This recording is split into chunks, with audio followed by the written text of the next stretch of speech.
여러분 안녕하십니까? 광주 MBC 뉴스데스크입니다.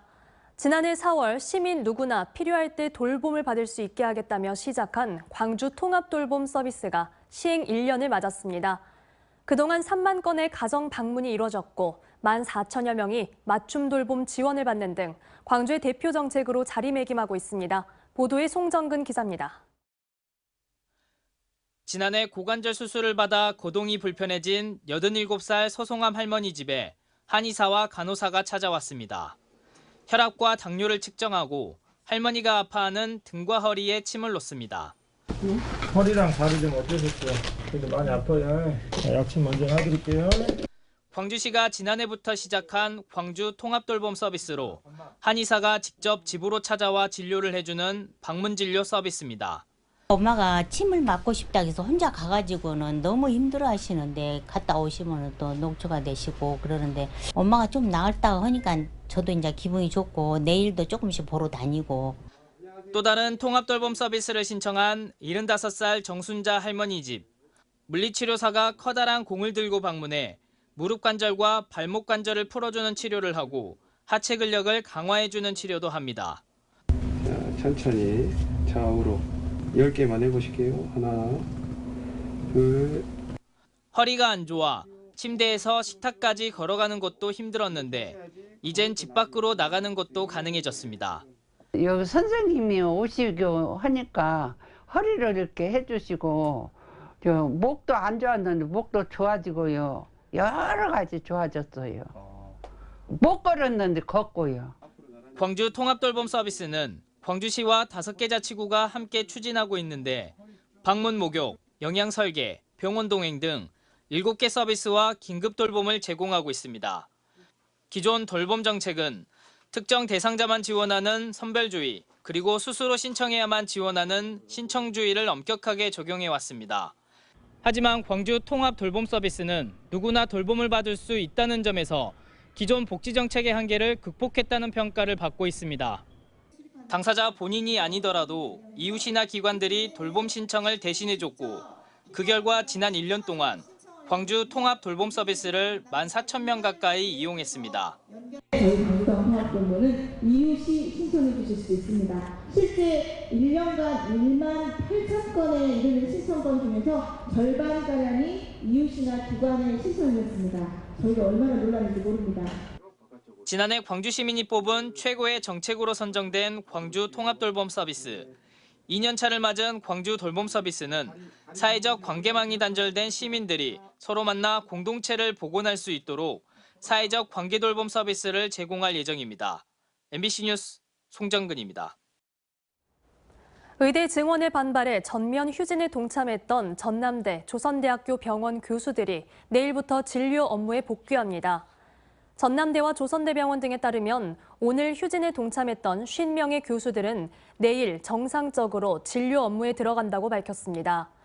두 대학병원 측은 교수들이 전국 의사 총궐기 대회에 맞춰 오늘 하루 동안만 휴진에 동참했으며 이로 인한 의료 현장에서의 큰 혼란은 없었다고 전했습니다.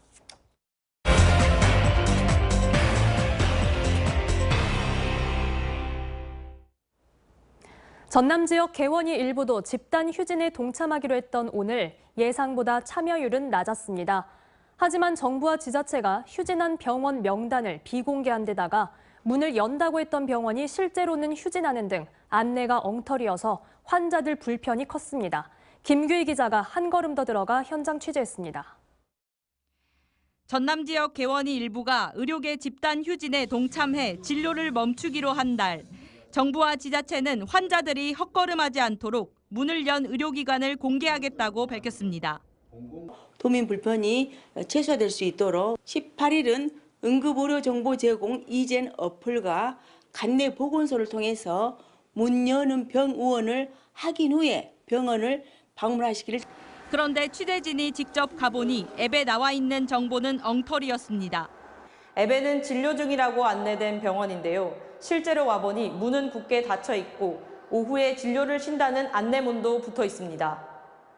전남의 행정명령 대상 의원급 의료기관 966곳 가운데 사전 휴진 신고를 낸 곳은 137곳인데 18일 오전 기준 실제 휴진한 곳은 56곳으로 휴진율은 6%에 그쳐 저조했습니다. 문제는 정부와 지자체가 의료기관의 영업상 불이익 등을 고려해 휴진 병원 명단을 비공개할 뿐더러 문을 연다고 안내한 의료기관조차 사실과 달라 병원에 방문한 환자들이 더 불편을 겪어야 했다는 겁니다.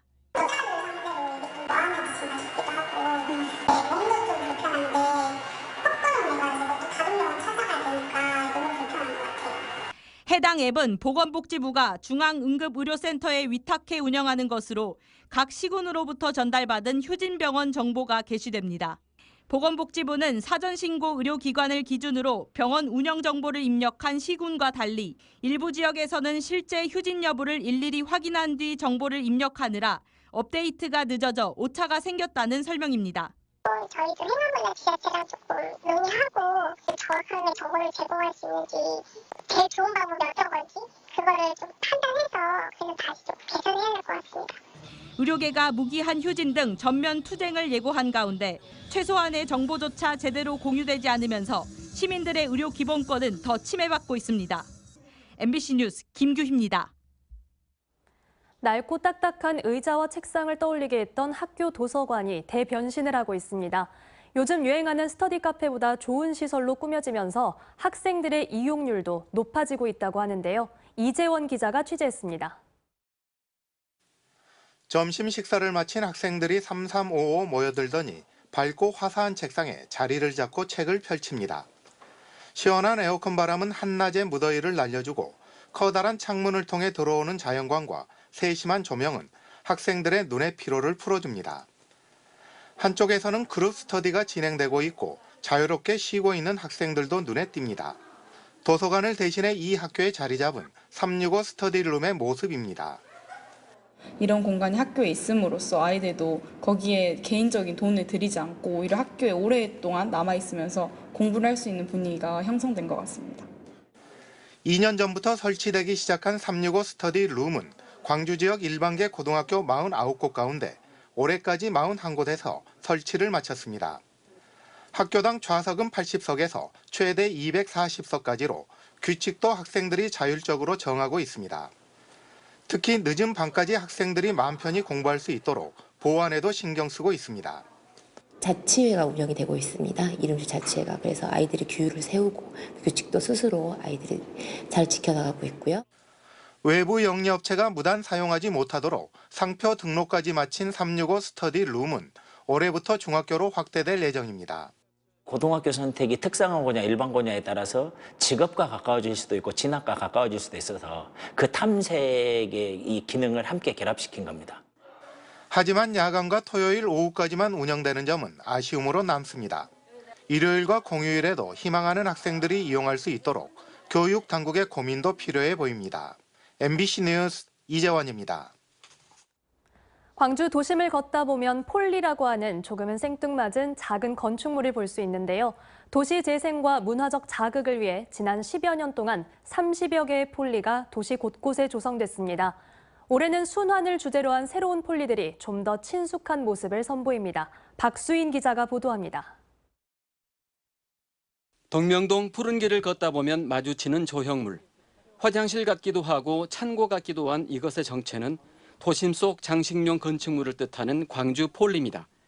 올해 새로 선보이는 5차 폴리의 주제는 순환입니다. 이 폴리 역시 전기를 쓰지 않고도 실내 온도를 낮게 유지하는 쿨튜빙 기술과 친환경 나무 재료를 사용했습니다. 기후 위기와 관련돼서 이렇게 대응할 수 있는 어떤 시스템들을 좀 가깝게 체험할 수 있어서 좀 놀랍고. 국립아시아문화전당 어린이문화원에 조성된 또 다른 폴리는 미역을 재료로 개발한 바이오 플라스틱으로 만들어졌습니다. 쓰레기로 버려질 미역을 이용해갖고 어떤 건축적 구조 또는 가구 구조 그리고 이제 패션까지 할 수 있느냐 하는 것을 이제. 5차 폴리의 또 다른 특징은 쓸모입니다. 도시 재생과 문화적 자극이라는 담론을 넘어 시민들에게 일상의 공간으로 활용할 수 있게 한다는 겁니다. 동명동의 폐가를 되살려 지은 이 폴리는 조개 껍데기를 자재로 활용한 특징 외에도 개방과 기능을 추구하는 의도가 담겨 있습니다. 조금 더 개방적인 마당을 만들기 위해서 문간체를 다 덜어내고 지금 담으로 처리하고 시민들이 폴리에 좀 더 친숙하게 접근할 수 있도록 폴리와 주변 문화 자원을 연결하는 둘레길도 조성되고 여러 가지 참여 프로그램도 운영됩니다. 아마 광주에 이렇게 아름다운 또 멋있는 의미 있는 건축물들이 있는가 하는 것을 보고 깜짝 놀라실 겁니다. 자원 순환과 도시 재생을 모색하며 동명동 일대 4곳에 조성 중인 5차 폴리는 오는 9월 완성된 모습으로 시민들에게 다가갑니다. MBC 뉴스 박수인입니다. 최근 급격히 더워진 날씨에 바다도 뜨거워지면서 여름철 불청객인 보름달 물해파리가 빠르게 번식하고 있습니다. 독성은 약하지만 어장과 해수욕장에 때로 출몰하면서 골칫거리가 되고 있습니다. 최황지 기자가 취재했습니다. 지난 5월 해파리주의 특보가 발령된 남해안입니다. 새우잡이를 위해 바다에 그물을 던집니다. 무게 때문에 팽팽해진 밧줄, 그물을 감아 올리니 물컹한 해파리뿐입니다. 여름철 불청객, 보름달 물 해파리입니다. 조업을 시작한 지 40분, 그물에 잡힌 건 90%가 해파리입니다. 해파리를 분류해보니 그물에 잡힌 새우는 고작 2움큼입니다. 그러다 보니 고흥 녹동항의 새우잡이 어선 50척 중 30척은 금어기를 앞두고 휴업 중입니다. 어민들의 한숨은 깊습니다. 해파리 때문에 조업을 하고 싶어도 지금 현재 못 하는 상태거든요. 거의 보면은. 그러니까 조금 깝깝해요, 이게. 거의 10년 전에는 사실 해파리 때문에 이렇게 조업을 못 하는 경우가 없었어요. 도심과 가까운 해변가에도 해파리가 출몰하기는 마찬가지입니다. 여수의 한 해수욕장에는 맨발로 해수욕을 하는 인파들 속 보름달 물 해파리가 흙과 뒤엉켜 있습니다. 아이와 물놀이를 하러 나온 엄마는 우려스럽습니다. 해파리가 이제 둥둥 떠다니까 애들은 잘 안 보이고 하니까 그냥 지나가면 혹시 쏘일까 봐 좀 걱정도 되고 아주 목 만지게 하고 그랬거든요. 여름철 반복되는 해파리주의보, 올해는 더욱 빨랐습니다. 5월에 주의보가 발령된 건 올해가 처음입니다. 지자체는 해파리를 직접 제거하거나 수매하는 등 피해 대책 마련에 나섰습니다.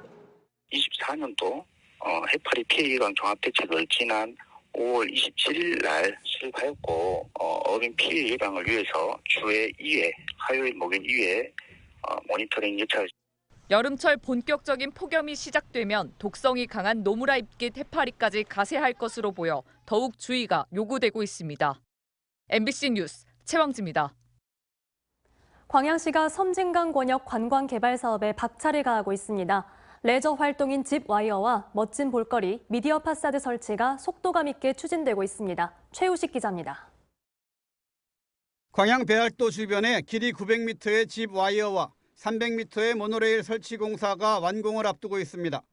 광양시는 이와 함께 섬진강변 옛 나루터 복원을 마무리했고 조만간 미디어 파사드와 올해 안에 18월 파크 골프장도 준공합니다. 다한면 매화마을에서 하동읍 유화마을을 잇는 가칭 섬진강 화합의 인도교를 놓기 위해 올 연말까지 기본계획 수립과 타당성 조사 용역도 진행하고 있습니다.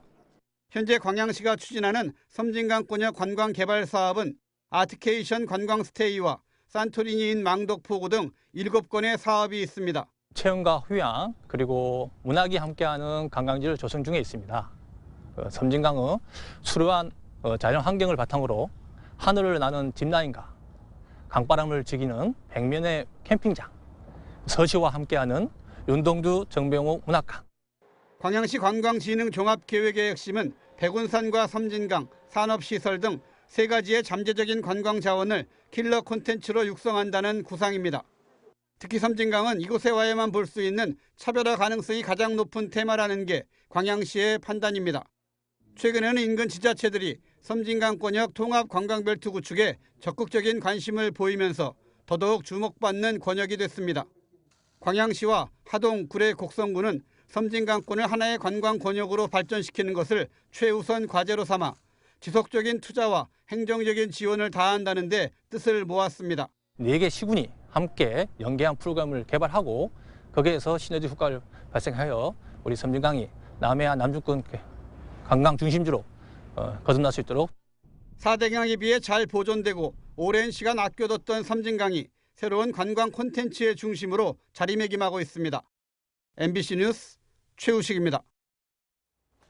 무안국제공항에 민간, 군 통합공항을 짓게 되면 무안 전체 면적의 4.5%인 19제곱킬로미터가 소음 영향권에 들 거라는 연구 결과가 나왔습니다.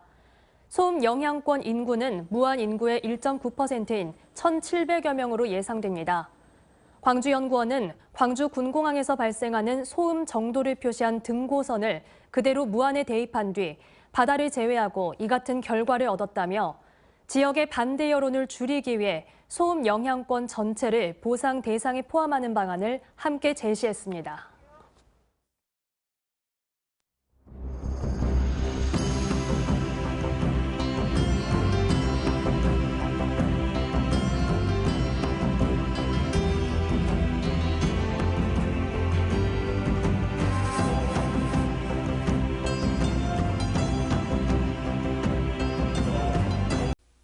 언제 어디서나 내 손 안의 뉴스. 광주 MBC 뉴스 유튜브 구독으로 함께하세요.